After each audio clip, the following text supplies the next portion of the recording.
কবিগুরু মার্জুক শাহ বলেছেন, জুতাই পায়ের গয়না।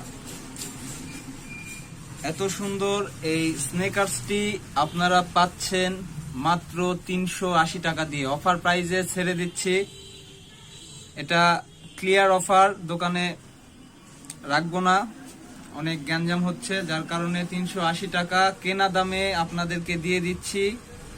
যার যার লাগবে ব্ল্যাক স্পাইডারে চলে আসেন, অবশ্যই 380 টাকা দিয়ে পাবেন। আর এটার সাইজ হবে মাত্র 41 আর 43। যাদের পায়ের সাইজ 41, 43 তারাই একমাত্র এই স্নেকার্সটা নেওয়ার জন্য ব্ল্যাক স্পাইডারে চলে আসবেন। সুন্দর না? খুব সুন্দর। লংজিভিটি একটু কম, মাস দুয়েক টিকবে, কিন্তু জিনিসটা অনেক ভালো। এত কম দামে কোথাও পাবেন না।